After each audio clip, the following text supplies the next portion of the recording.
Hey there, and welcome to another Dave Does video, and today it's the second video of my driving. So I'm taking you through a bit of an area, Broxbourne Woods area.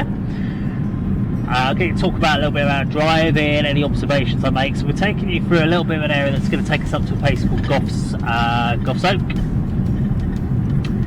We've had a lot of rain, a lot of flooding over the last few days, so we're waiting for the grounds to kind of start to dry and evaporate out, but I don't see that happening anytime soon. We've got more rain forecast for later today.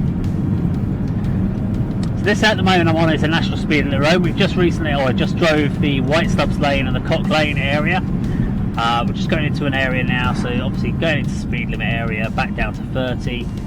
As I said in the previous video, the ideal kind of gear ratio for when you're driving and you're trying to do fuel economy, your gear should always be one gear higher than the actual speed that you're aiming for. So if you're aiming for 30 miles an hour, you want to sit in fourth, which is what I'm doing right now. This will sit there and let my revs idle at the 1,500, which will be low enough that it's not using up as much petrol, but also keeps the engine ticking over. Now my driving position, I'm not quite comfortable. I don't grip the gear stick like I am there, but I just like to do it so I can decide what gear I want to be in easier than what I was previously, but I also like my hand at the top. This gives me more control over where I'm going.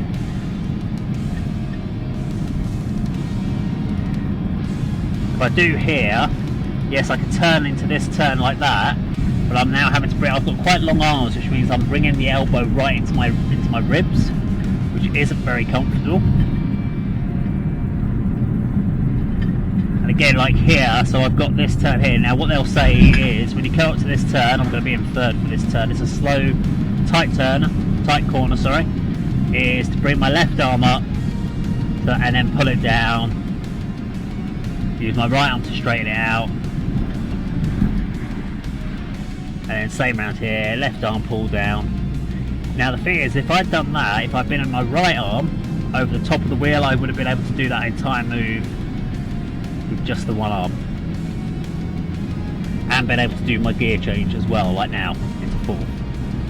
Now the gear is not like in this hill. I'm in fourth gear, I've changed into a lower gear. Now I'm doing it because I can save fuel by doing so, but if I had a car behind me, it's not the best.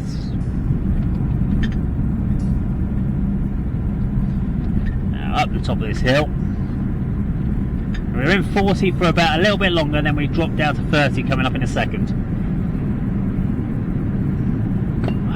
The accelerator's happy again now. I've got a bit of acceleration.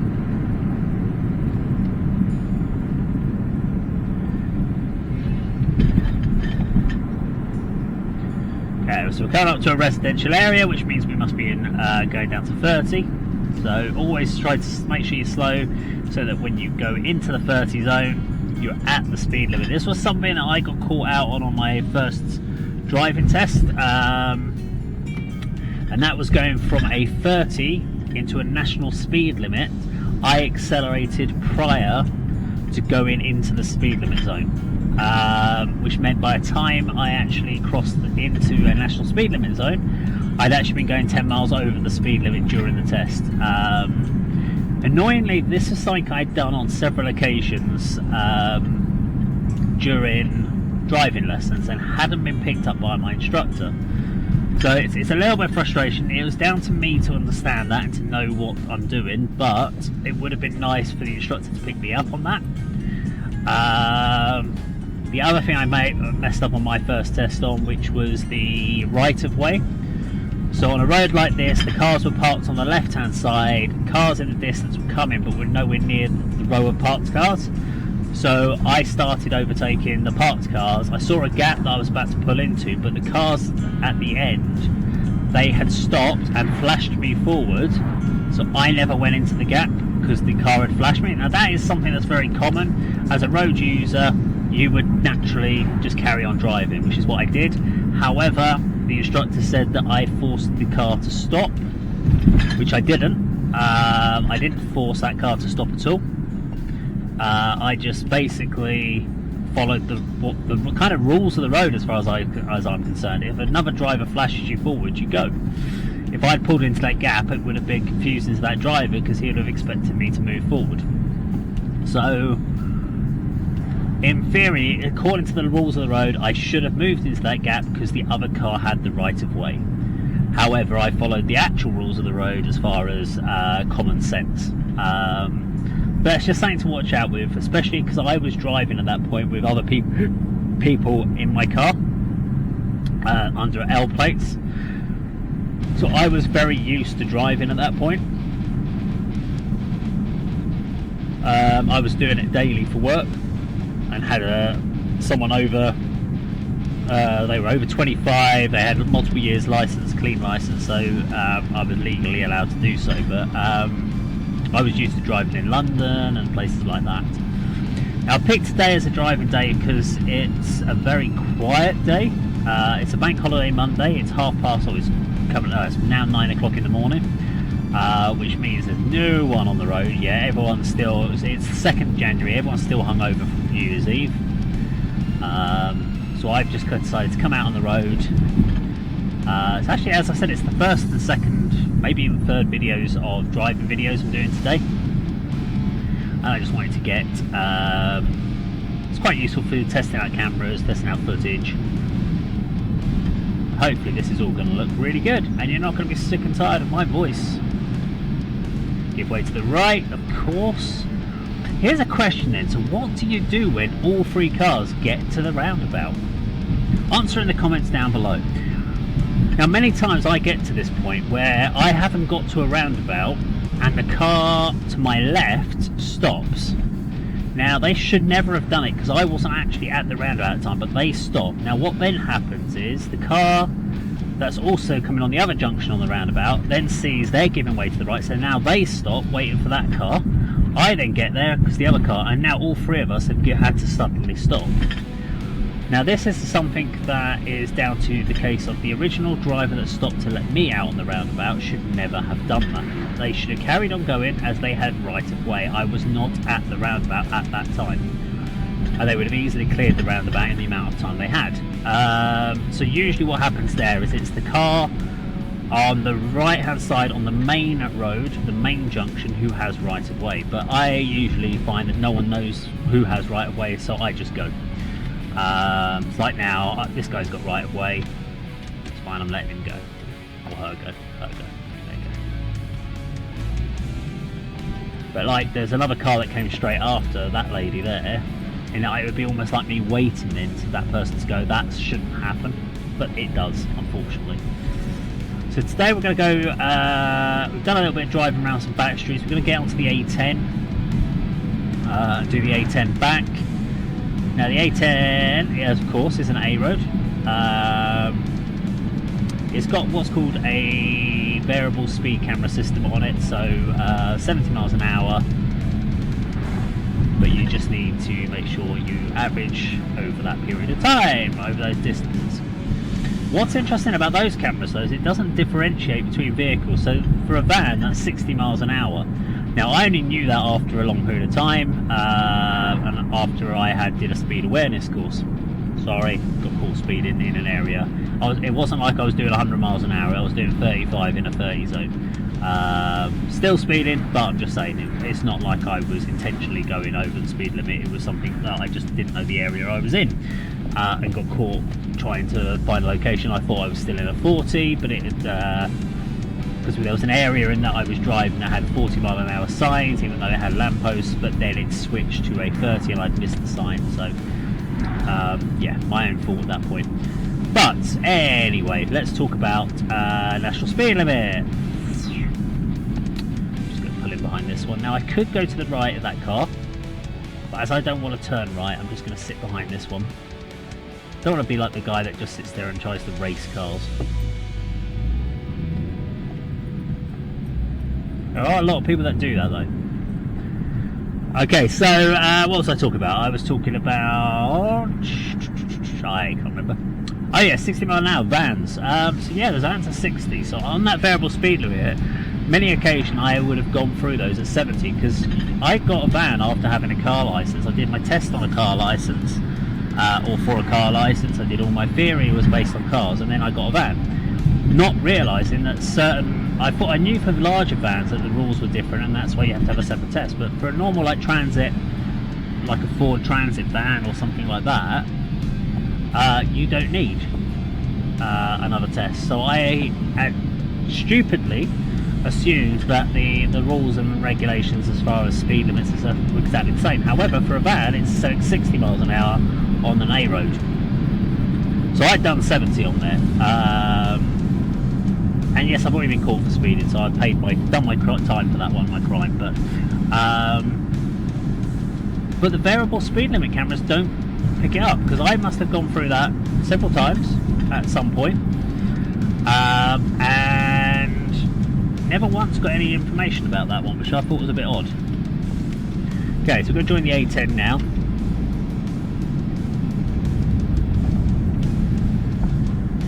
So we're up to national speed limit. I'm not accelerating too fast now. Normally I'd put my foot down at this point. It's 40 miles an hour, which I'm doing anyway, but you'll always get people that charge onto this junction here. But as I said, it's very quiet. It's a bank holiday Monday. It's a good road to go out driving on.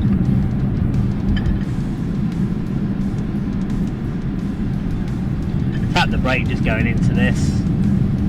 Bit of a lean. Indicate off the roundabout, ready to go, and now we punch it. So I'm going to sit in fourth up to 60 while my revs go up.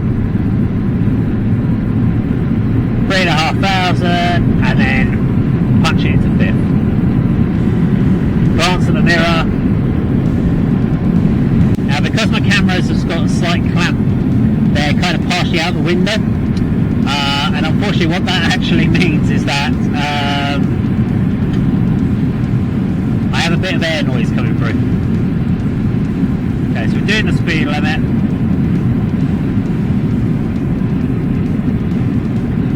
Now, from a fuel economy point of view, you'll find a lot of people will say driving at 60 is the way to go, and it probably is. You'll save a little bit of fuel, and you'll probably get there in about the same amount of time based on traffic lights and stuff like that. It's a slight difference if you may be doing motorways. If you're doing motorways, 70, you'll notice a big difference between 60 and 70 on a 4-hour, 5-hour journey. You're adding 45 minutes to an hour to your journey potentially.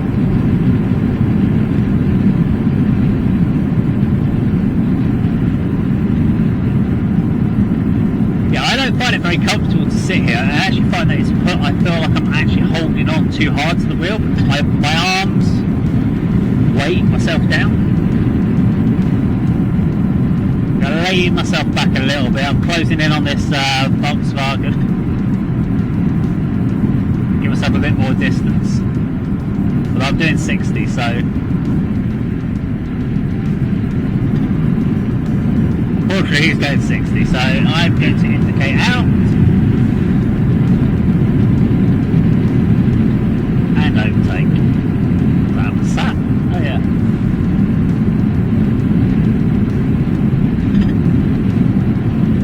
Now some people get over, like there's that thing which just says you should be in the left-hand lane as soon as you've completed a manoeuvre. Now that is true, but you want to give yourself a little bit of space.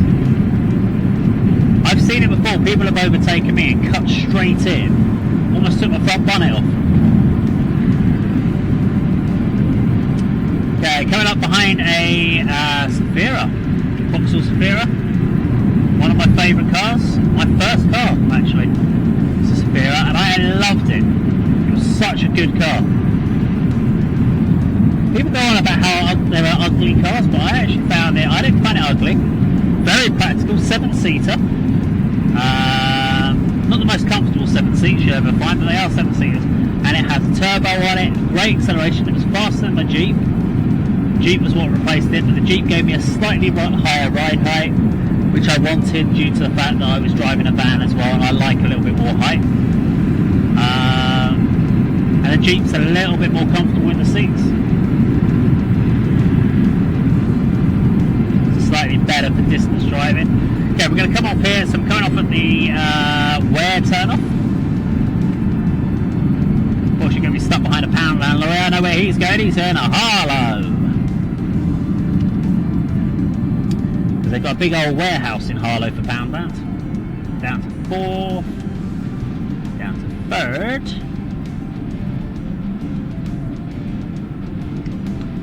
some numpty behind me. It's not in the right angle. Okay, I'm indicating I'm going to go round the roundabout. Check I'm clear. I'm clear. It's good. I have this weird feeling that this freaking car behind me is going to try and do a weird overtake manoeuvre on the pound van lorry.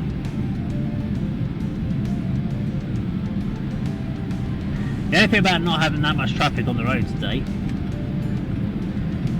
is the fact that there's no stupid drivers. This guy is going to come in and he's going to cut in front of the pound van lorry, I reckon. What do you reckon? Is he? Is he going to go right? Is he going to go right? Yeah, of course he's going to go right because he's a numpty. Stupid bloody drivers. I really don't like drivers that do that. They can clearly see we're all going the same route, but no, they have to accelerate so they can get that little bit further ahead. Now I'm going to go round,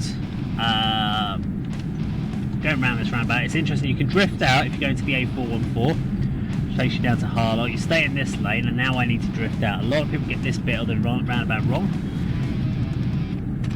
So this roundabout causes more arguments between drivers than anyone else because it has 6 exit points, or 1 onboarding point and 5 exit points, but it has 6 junctions.